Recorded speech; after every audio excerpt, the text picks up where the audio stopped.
evening, good evening, good evening, good evening, good evening, and welcome back to I Saw You in That Thing I Saw You In, the podcast where we sit down with New England-based actors to discuss the craft of acting, projects they've done, things they've learned along the way, tales from the set, and tips on how to get your foot in the door. As always, our show is sponsored by the Parody News Network. Every week, PNN takes aim at a popular movie or TV show and parodies the shit out of it. If you're looking for humor and entertainment, not to mention a break from mainstream news programs, subscribe to the Parody News Network and enjoy watching the news again. Go to youtube.com/Parody News Network to like and comment your little heart out. PNN, your favorite movies and TV shows, satirized for your protection.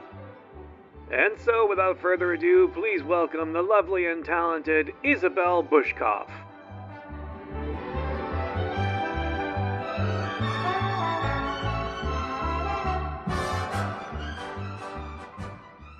What's interesting about you is that I started doing the research for this, and I discovered that you are actually a lot younger than I thought you were. Yeah, I've heard this before as well. Okay. Although, weirdly enough, I would get that when I was in middle school and I would join a swim team. And they're like, oh, you're in like the end of high school, right? I'm like, no, I'm in 6th grade.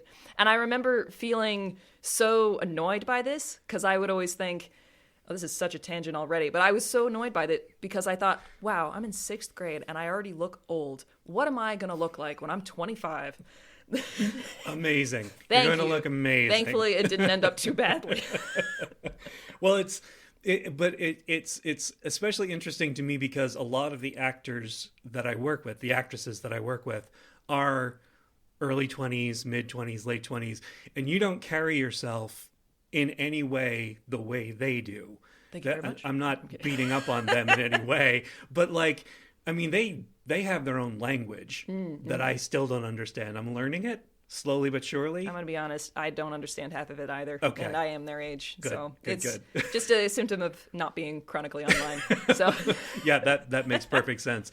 But you, and I hesitate to use the overused term "old soul," but you have that feel. You have that, and maybe it's just because when I'm with you, we're usually working, and I feel like you probably have a much more serious approach to acting than sort of the other facets of life. I don't know if that's accurate.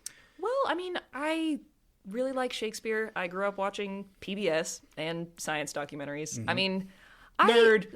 There we go. I know. I mean, this is the field I've chosen, really. But yeah, no, I never really thought of myself as an old soul, really. But I think I do carry myself like that. It's just, that's not really a defense mechanism at all. It's just always kind of how I've been. And I'm kind of happy with that in a way. I feel like people take me a little bit more seriously in that way, and that's never a bad thing. But yeah, I always kind of like to be put together and kind of show the best that I can be in that way, in those small ways. It does have some drawbacks, though, because sometimes, even with my friends and roommates half the time, sometimes I don't even know what they're talking about, and they'll just be talking about something they either saw online or just new slang or something like that. And I'm like, Jesus, I must be way older at heart than I think I am. But for the most part, I get by. It's fine. All right, fair enough. So you're originally from San Francisco. Yes, I am. There's a famous quote attributed to Mark Twain. The coldest winter I ever spent was the summer I spent in San Francisco. Yeah, I love that quote. It's very true, actually. So, born and raised San Francisco.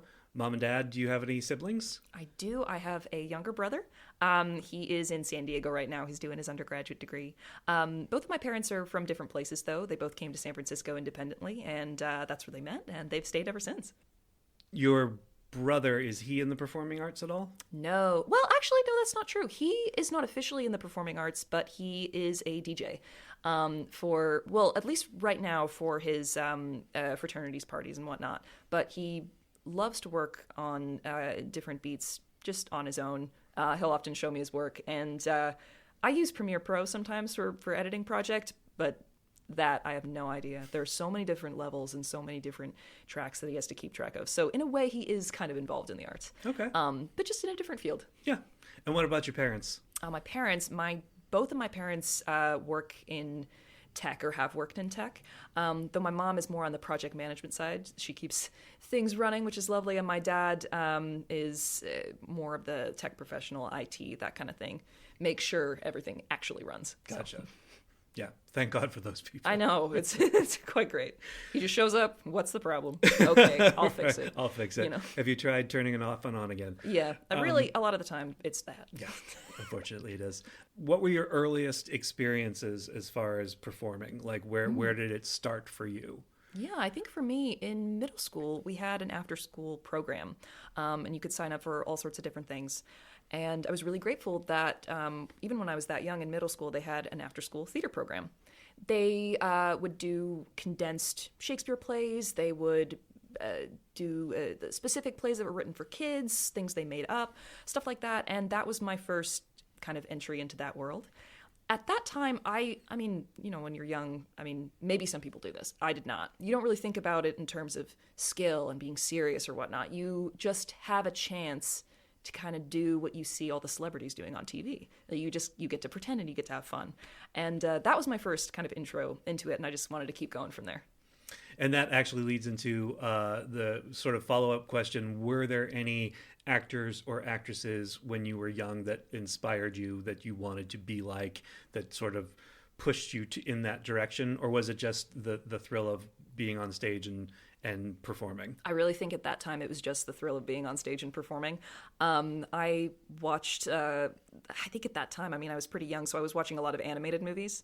So I learned how to do the voices pretty well at that time. I just kind of had fun making up a scenario and just going with it. And I think as I got older, then I started to really kind of look into the work that some of these people were doing and realizing, oh, there's a lot more to it. That really it is, I think a lot of it is kind of being yourself, bringing different facets of yourself to a role while obviously not going too far in, because that can be sometimes bad for your mental health. Mm-hmm. But yeah, at that time I was just happy to be performing. It was just really fun. Yeah, I totally understand. My big break came in second grade. Oh, yeah? I was cast in Winnie the Pooh. Oh, perfect. As a tree. Oh, that's great. And and there are photos of me dressed entirely in brown with paper leaves taped all over me. Amazing. And Donnie Richards was cast as Christopher Robin. Oh, okay. And the phone rang one day, and it was Donnie Richards' mother, who said he had bronchitis. The best news that could possibly have happened for you.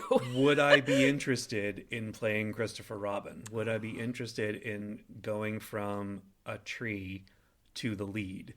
And I never looked back. Oh, yeah. Yeah, that was so thank you, Donnie Richards, for having bronchitis. We hope you got better. Yeah, and if you really did, maybe you just didn't want to do it. That's fair enough. But it was my gain. So so that was my earliest memory of acting. And that's awesome. Yeah, good times in second grade. That's really amazing. Yeah, it was really fun.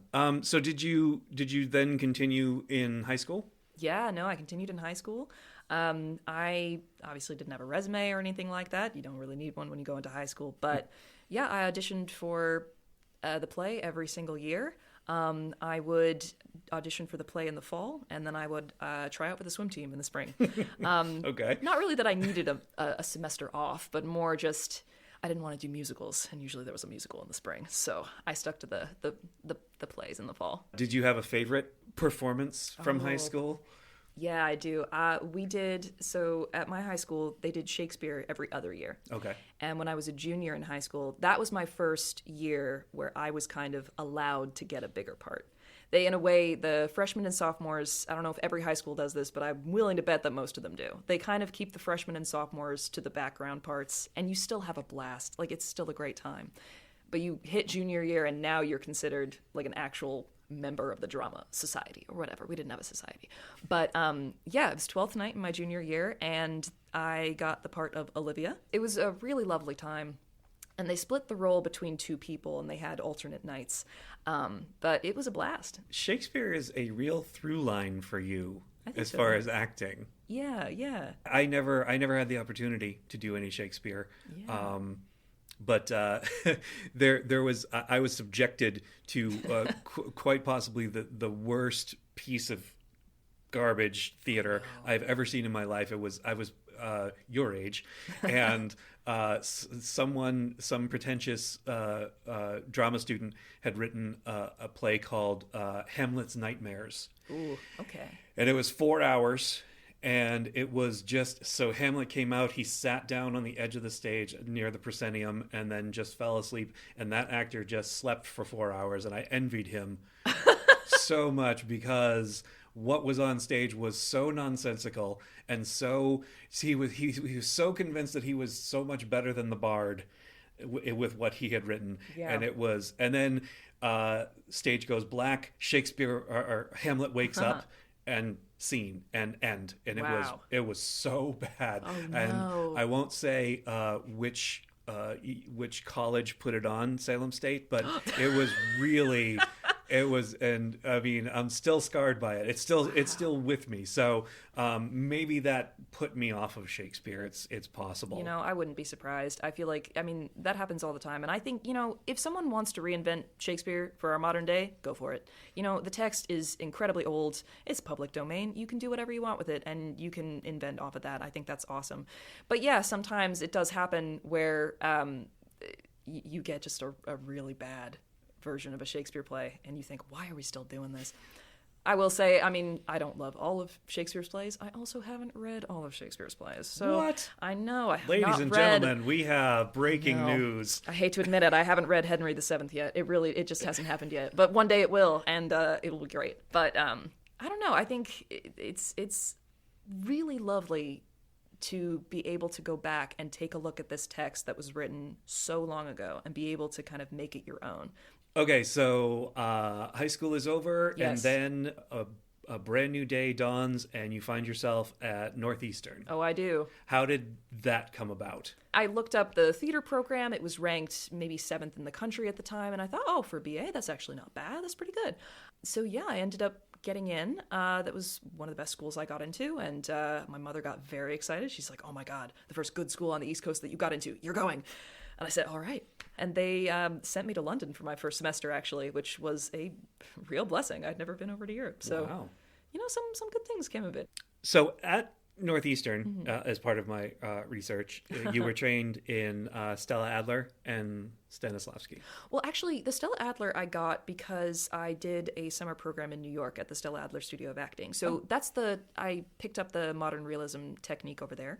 And a lot of what we did at Northeastern was more Stanislavski related. So you're thinking actions, tactics, objectives, stuff like that. Kind of really ground you in the specifics of the text so you don't kind of lose your way. And do you have a preference? Yeah, I mean, a lot of the techniques are very similar, actually. There are kind of key differences, and honestly, I don't know all of them, because when I go in to approach a role, I don't always start with technique. That is something I'd like to look into, though, and I think that's something I'll look into in graduate school later on. But I really liked the modern realism technique I learned in New York. What was great was they wanted you to be as tapped in as possible, as naturalistic as possible. They wanted to watch you be, not watch you act. In addition to that, they never diminished the importance of the imagination.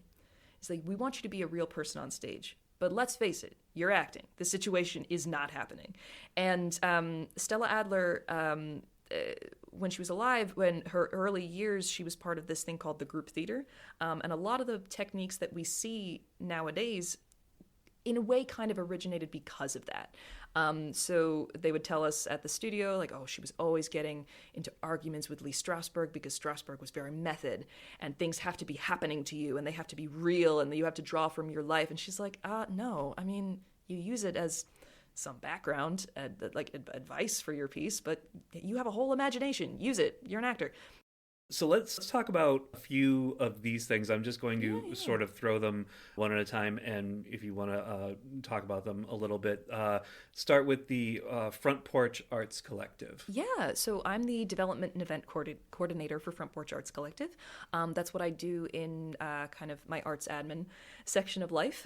So yeah, in Boston, I'm a little bit of an actor, but I'm also a development coordinator. Front Porch Arts Collective is Boston's premier Black theater company. It is probably, I think at this point, one of the three in the United States, one of three.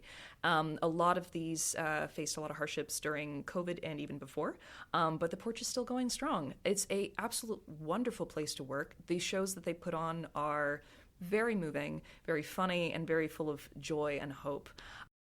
Dream role players? Yes, so I was in a production of Richard III last summer with Dream Role Players.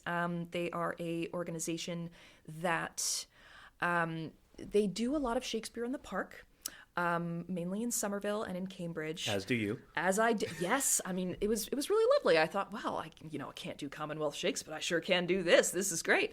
It was a really fun time. I was playing Lord Catesby. In this one, they changed it to Catsby because the accomplice, well, not my accomplice, but we were both accomplices to Richard, Ratcliffe, and they wanted to have Ratcliffe and Catsby. So it would be Rat and Cat, and that's what they would refer to us as. Yeah, I stood in the back the whole time. And we, we'd make sure Richard had everything he needed, and we'd kind of try and be funny and disguise ourselves or not. And then we'd behead people off stage. It was the whole thing. History Alive, Inc. in Salem? Oh, yes. History Alive. That was my first job out of undergrad. I worked as a reenactor up there. So I did the whole thing. I wore the outfit, the kit. I wore all of this. And basically, if you're not familiar with History Alive, they are a historical reenactment of the pre-trial examination of Bridget Bishop, who was the first person executed as part of the Salem witchcraft hysteria. There was a lot of other hysteria around the eastern United States and in Europe, but in Salem, she was the first one who was executed.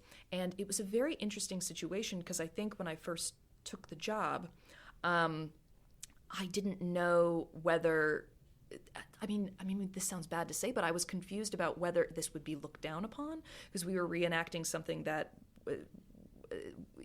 there was so much tragedy surrounding it. What was interesting and what we found was that the audience does not care about that at all. First of all, they're tourists. They're there from out of town. They're here to learn, but also they're there to wear witch hats and shop. It's what it is. But what was interesting about this is taking the text from the pre-trial examination, kind of like in modern days, kind of like a hearing in a way. They brought all the evidence out and they brought the witnesses, and you would be able to hear what evidence was actually presented on the day. And then you would open it up to the audience and they would be able to ask questions. And as we went along, you obviously learn more about the history on the job. You don't come in a full Salem expert, or you do. It really depends. But the more you learn, the better you're able to actually answer those questions. So it's a great experience, I think, for an audience to not necessarily see what happened, but just to hear the kind of crazy evidence that they were bringing in. Their whole statute of limitations did not exist. People were bringing in grievances they had from 12 years ago. And it was a really wonderful kind of experience to be a part of. I met some wonderful people.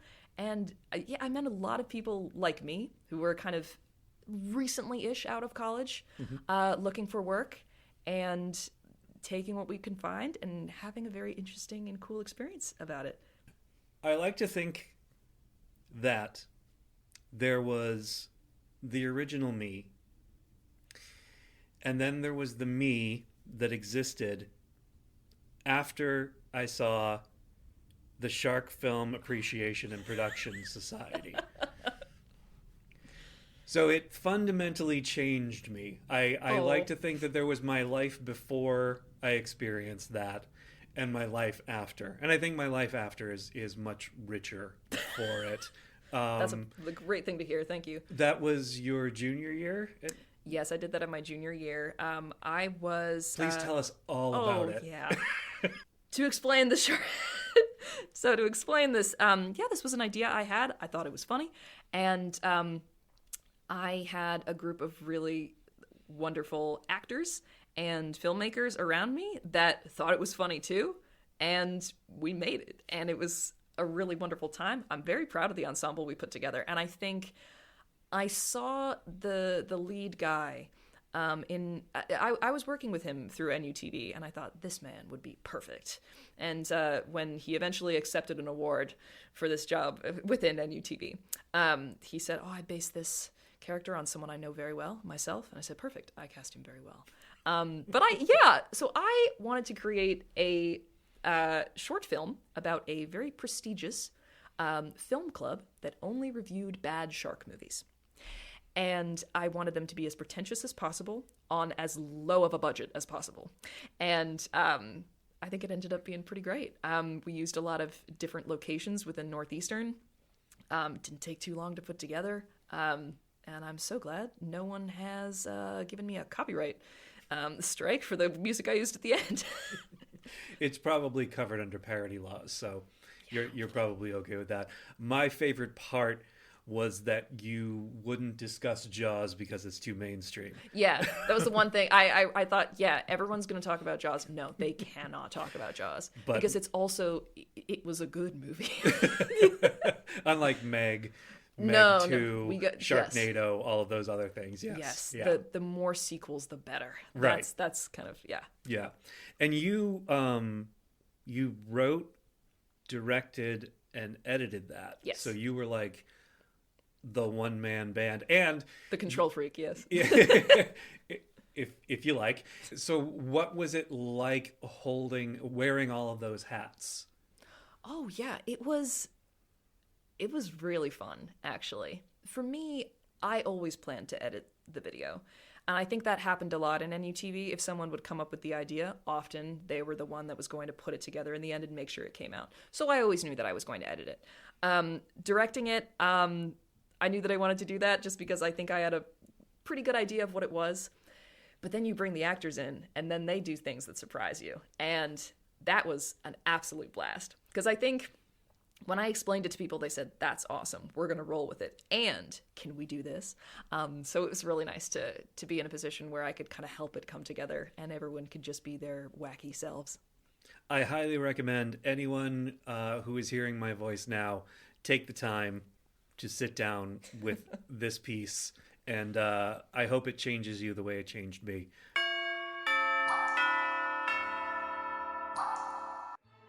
Once again, I Saw You in That Thing I Saw You In is sponsored by the Parody News Network. Every week, PNN takes aim at a popular movie or TV show and parodies the shit out of it. If you're looking for humor and entertainment, not to mention a break from mainstream news programs, subscribe to the Parody News Network and enjoy watching the news again. Go to youtube.com/Parody News Network to like and comment your little heart out. PNN, your favorite movies and TV shows, satirized for your protection.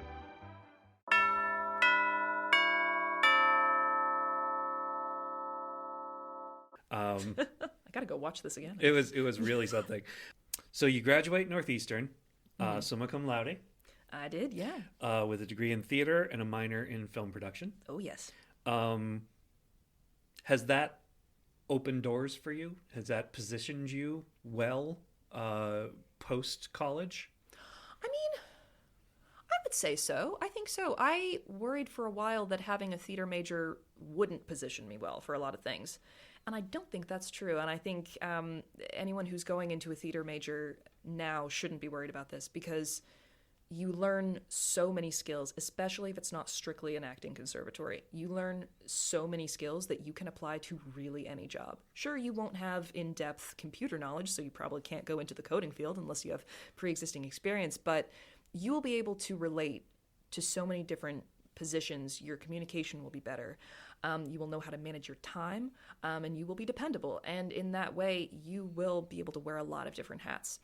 For me personally, I think if I had gone to an acting conservatory, I might have positioned myself a little bit better within the world of auditioning. An actor's job is to audition. So that might have been a little bit better. But yeah, besides that, I think the theater majors positioned me pretty well. So the Shark Film Appreciation film changed me. And then I was further changed by Bukowski banter. Oh.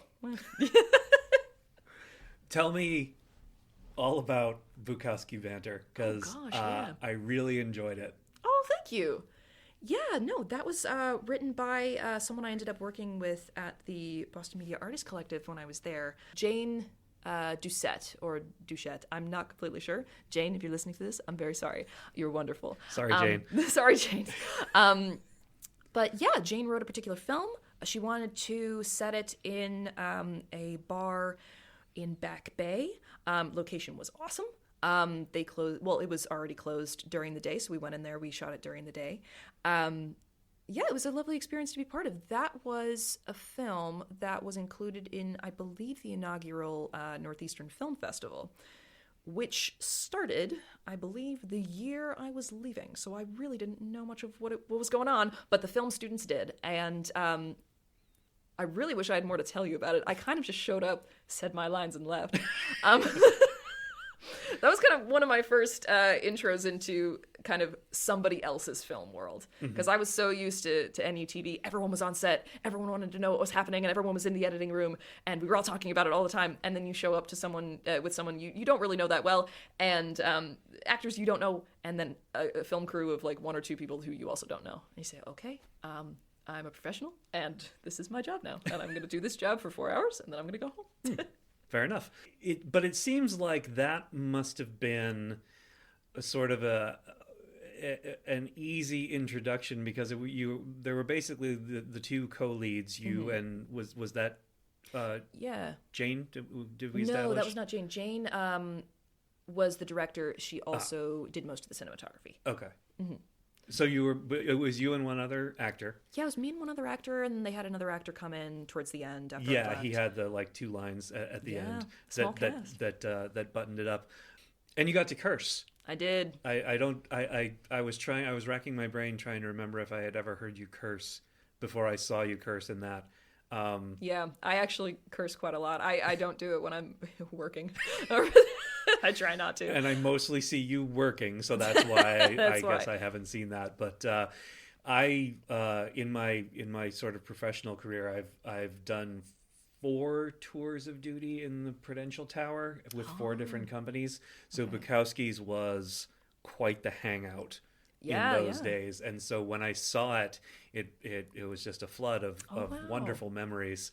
That's really cool. And again, if you can hear my voice, you should look that up too, because it's very funny. It's short, but it's very well done, and I enjoyed it quite a bit.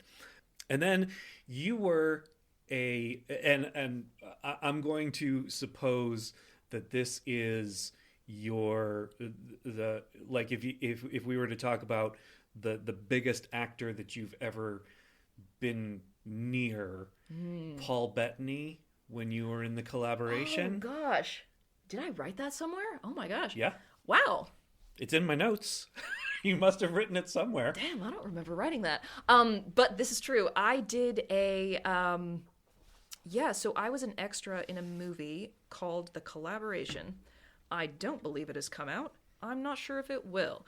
At the time, I believe that it was just starting production. I was cast as a background club goer, and yeah, I don't think I was in this particular shot because I was standing. They placed me next to Paul Bettany, and I'm like, oh, I'm definitely not in this shot because they're trying to get him. But it's cool. This is the closest I've ever stood to a celebrity. Ben Affleck and Jennifer Garner did come to my 4th grade classroom once, but they were pretty far away. They were looking at a school for their daughter at the time, and they just popped their heads in, and then they left. And I thought, oh, they look kind of familiar. I was a 4th grader, and my teacher said, "And who can tell me who that was, class?" So. Everyone was so excited. Okay, California schools are very, very different from New England schools. And it was interesting, too, because it wasn't even L.A. San Francisco, for all of you listening, is very far from L.A. California is a big place. It's a big place. If you were to map it onto New England, it would probably be like driving, this might be wrong, but like driving from Vermont to South Carolina. It would be a long trip. But yeah, no, we were all really surprised because we don't normally see celebrities up there, and not in our 4th grade classrooms at all. I just kind of figured, well, they look important. And then later on, I'm like, oh, they were. Yes, they were. Did you have any interaction with Mr. Bettany, or were you just in his orbit? I was, I haven't done many extra things just because I tend to be busy and things come up and they need the whole day. But they do, when they cast you, they say, please review the rules, the extra rules for Boston casting. And one of the things that they say, don't bring your phone to the set, listen to directions. Don't talk to the principal cast unless they talk to you. And in a way, I kind of understood that because, I mean, I'm coming into their space in a way. There's a ton of people there. They need to do a very specific job around all these people. And it's probably kind of stressful if people are coming up to them and say, oh, I've seen you in that. Or if they make a rude comment to you or something like that. So they basically said, hey, back off. Like, you don't need to not make eye contact with them. But yeah, I wasn't going up and chatting with them because, they're at work. I respect that. Sure. But he was there. He was there. He was right there. He was right like, there. Oh, so, wow. Paul Bettany. I really hope that comes out at some point. I read the synopsis on Wikipedia. And it's artist. Oh yes, Basquiat and Andy Warhol. And Andy Warhol. Yeah. And they're feuding over something. I'm butchering the explanation of this thing. I've got to be honest. I don't really know anything about the plot. All I know is that they all ended up in a club together at one point. Okay, and you were there. I was a club goer. It was really fun. I took a long Uber ride out to, it was like Reading or something else. I met a lot of cool people there. People I ended up auditioning for History Alive with later on. They're like, oh, we were there. I'm like, oh, I didn't see you. Because there was a crowd. But I saw my classmates at Northeastern there. Like, we all kind of ended up in that place. It was really quite cool. Nice. All right, so I think we have sufficiently set the table as far as who you are and what you've done. So let's talk about acting. Okay, Let's talk about performing. What are your general thoughts about the Boston acting scene? Yeah, the Boston acting scene, I think it keeps getting better and better and more inclusive as we go along. I will say, before the advent of, or the invention of Boston Actor Auditions, which is a great Instagram page, and the person who runs that compiles all sorts of auditions, posts them, we turn our notifications on so we actually see them coming in. Before that, it was kind of difficult to find auditions. I didn't know that much about the companies. I didn't know when they were holding auditions. And it was kind of difficult to get a foot in the door, which is why I still kind of haven't gotten a foot in the door. I think if I was staying here longer, and you put in the hours, you put in the effort and the networking, I think that's when doors start to open. But as you go around Boston, you do start to see the same people in the shows most of the time. And talking to the people kind of around my age group, the early 20s to kind of early 30s, we do find that it is kind of difficult to find work sometimes. And especially if a lot of the work that we do find is very far out of Boston, because it's very expensive to rent a venue in Boston. And if you don't have a car, you do a very long commute or you don't audition at all. And also, a lot of that work is for very little pay. And so what I've noticed is that there tends to be a big split between fringe work and the work of established equity theater houses. So this side, that's fringe, community theater, small-scale productions, a little bit easier to get into. You will work, you will not be paid, because they can't pay you. But on the other side, these equity companies, they either want to work with people they know, people who fit the role exactly, or people they bring in from New York, which all of us hear that and we think, why? There are so many of us. Why do you keep doing this? But yeah, that's my take on the Boston theater. Well, I mean, the other thing I would say is if you're coming into the Boston theater scene, the nice thing about it is possible to wrap your head around. It is not giant like New York. There are lots of theater companies, but you can get a handle on it. It takes a little bit of time, but you can know what's going on everywhere. So that's my general take on the Boston theater scene. Fair enough. I was speaking with an actor recently who said that for every 20 jobs in Boston, there are 600 in New York. Yeah. Well, duh. Of course, it's New York. But I feel, this is just my experience, I feel that there is plenty of work in the Boston acting scene. It's just harder to find. You have to dig deeper, and you have to make connections. Yeah. And those people will remember you, and they'll start casting you, and you'll see that there is a bigger scene than you thought there was. Yes. Whereas New York, they just lay it at your feet. Right. And exactly. there's a very, very specific way of getting into it and staying in it. Whereas Boston just requires more work. But I agree. Another actor I spoke to said that in recent years, it's been harder to find work. He has a management company, and they're sending him to Canada to do commercials because there's just nothing around here. So I guess it probably also depends on what you're doing specifically. But my personal take on it is that it's such a wonderful community of people. You can be a big fish in a small pond, and it's less of a Shark Tank than New York or LA. I do agree. Feel like it is. There's ebbs and flows, but I think it's very vibrant, and I think there's a lot of talent. So so that's, for what it's worth, that's my take on the Boston acting scene. I think that's a wonderful take. And I know I just kind of spouted a bunch of negative comments about this, but I do well, you're think leaving. You're right. What do you care? Oh, yeah, I mean, whatever, right? But I do think you're absolutely right. It is possible to be a big fish in a small pond here. Very true. And the longer you stay here, the more opportunities open up to you. Once you kind of get your foot in the door with Central Square Theater or Lyric Stage or something, then things start to open up for you. Until you do that, or until you catch someone's attention, you'll probably be working jobs for not a lot of pay, but maybe a lot of great experience. But then once you have that, yes. That being said, you can always interact with the community, and it is a very wonderful community. It is small enough for you to actually probably be able to know everybody after a certain amount of time. But these are really lovely people who are very passionate and who want to bring the best theater to Boston.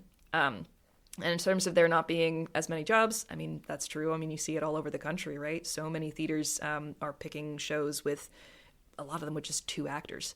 That narrows the casting pool tremendously. And often you'll see a post saying, oh, we're doing this show. There are 2 actors. They've both been cast. Anyway, go to the next one. You're like, well, okay. Well, then why even say it? You're not...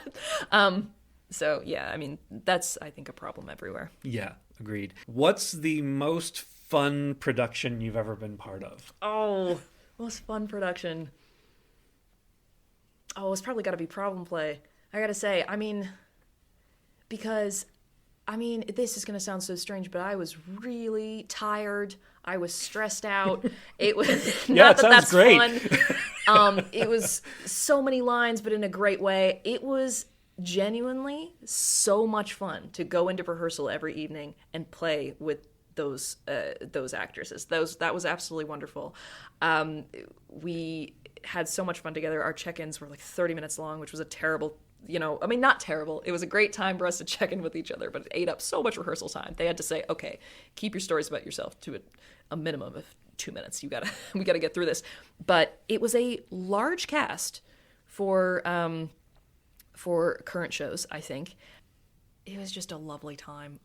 I am going to ask that question of everybody who appears on this podcast, and I'm just going to see if anyone ever says PNN. Oh gosh, I had that thought exactly after I answered it. Like, I wonder if he wants me to... That's my cheap plug right there. I do have a lot of fun on PNN compared to some of the other. I mean, I work at a desk all day. I mean, it's just what it is. So getting to come here and just read some funny lines, it is really fun. I will say. Thank you. I agree. Mm-hmm. While we're here, do you want to give any shout outs to any particular talents that you've worked with in front of the camera, behind the camera? Anyone that you just want to say, wow, they were extraordinary, and I want to give them props? I will give a big shout out to my friend. Her name is Mitra Sharif. She's an actor in Boston as well. She's also my workout buddy. I've never in my life met a more positive person than her.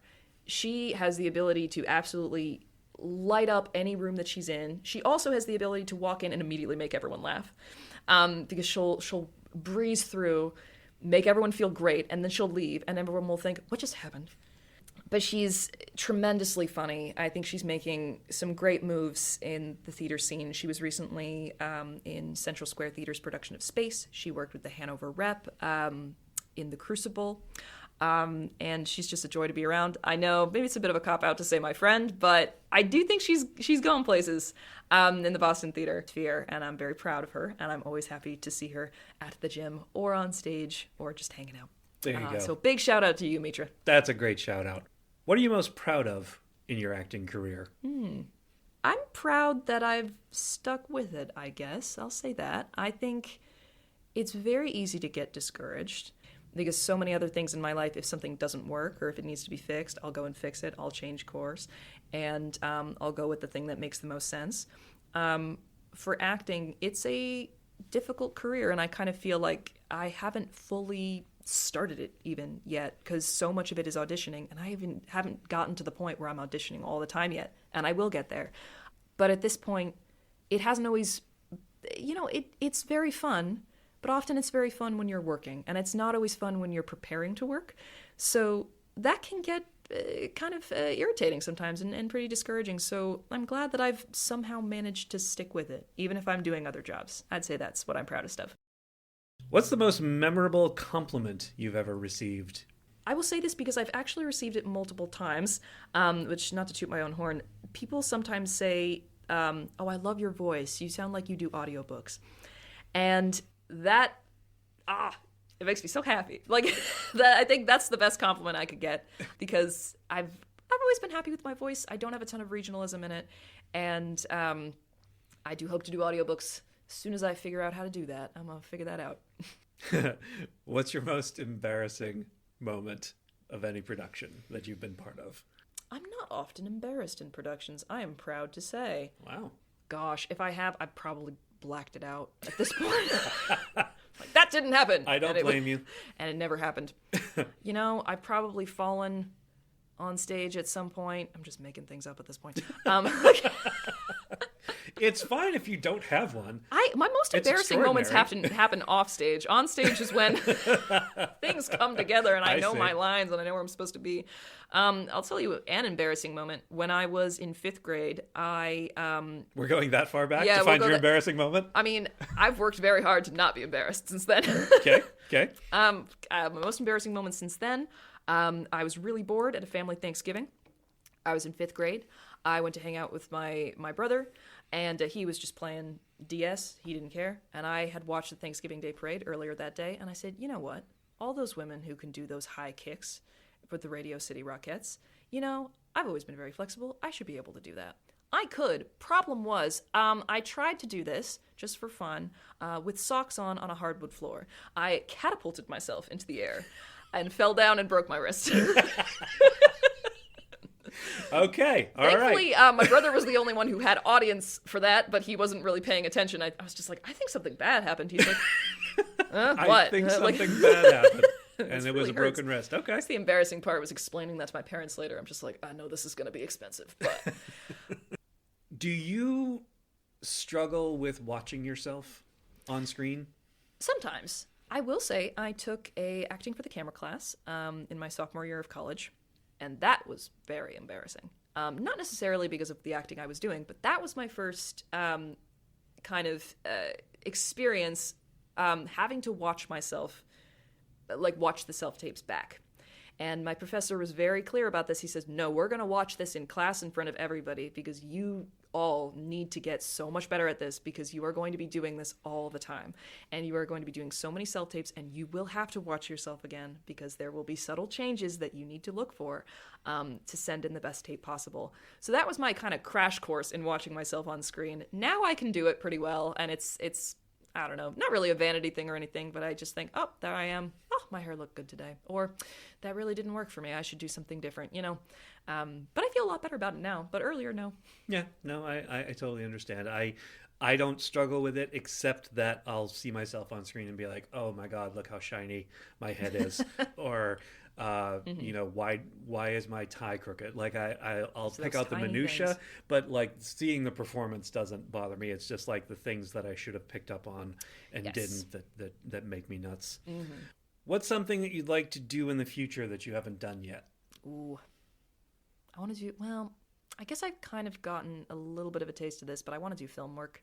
I want to do more of it. I want to know what it's like to work on the set of a commercial, a TV series, professional short film, feature film, something like that. Whatever it is, whatever kind of part, be it just a extra again, co-star, lead. I mean, I wish, but I want to be able to do that more. I think it's a very unique kind of acting, to do film acting, and of course, I'm never gonna stop doing theater. But I think that film is such an interesting opportunity to bring more of what you're good at to the screen, to the project, because with the close-up, you kind of don't have anywhere to hide.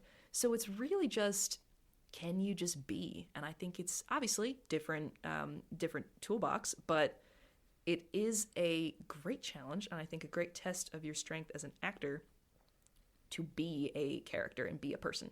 And that's what I want to do more of in the future. What advice would you give to aspiring actors who are just starting out in their careers? Oh, it's gonna be fine. That's what it's gonna be fine. You can't know that. I mean, if you think about that sentence, I didn't say it's gonna be phenomenal. I said it's going to be fine. Do your research. It's not going to be phenomenal, people. Sorry. Do your research. Whatever area you're in, there will be theater. Some places, obviously more than others, will have more opportunities, cities, wherever you are. Find out where the theaters are. If you're not in school and you're auditioning, don't be afraid to write emails to the artistic directors. The worst they can do is not respond, or they can pass you off to the like either community engagement people or the audition support, or just reach out to the audition support. Honestly, don't be afraid to cold email. People are nice in the theater community. I mean, I don't know what New York is like, but it's a really welcoming place, and it's a great opportunity to, through acting, connect with humanity and be a good person and care and all of that. That's in the industry, so you're going to be fine. Don't sit around waiting for something to happen, obviously, but put in the work. You will be fine. I saw an interview with Tom Hanks recently, and they asked him that question, and he said there's only 3 things you need to keep in mind as an actor. Show up on time, which means 15 minutes early, know your lines, and bring something. Bring something to the part. Like, figure out what it is that you're going to bring that's going to make it yours, and bring that with you, and you'll be fine. Advice. That's very good advice, yeah. And he's been fine, so I guess it's probably working for him. Yeah. And if it can work for him, it can work for anybody. That's true. And finally, I already know the answer to this, but tell them all about what's next for you. Oh, yeah. Well, what's next for me is I'm going to get my Master's of Fine Art in acting from Purdue University. So in about a month of when this is being recorded, I will be packing up and I will be moving to West Lafayette, Indiana. Very different place from where I've been before, but I'm very excited. And I'm hoping to use this opportunity to be as good of an actor as I can be and learn as much as I can. And I honestly can't wait. Lafayette's gain is Boston's loss. There we go. Oh, I'll probably be back at some point. So, okay. I'll hold you to that. Yeah. I'll come back. Isabelle, thank you so much for taking the time. I really appreciate it. And we'll see everybody next time. Stephen, it's been a pleasure. Thank you so much for having me. If you're hearing this message, you've listened to the entire podcast, and for that, thank you. We hope you enjoyed this episode, and if you did, please leave us a review on Spotify. See you next week for another installment of I Saw You in That Thing I Saw You In.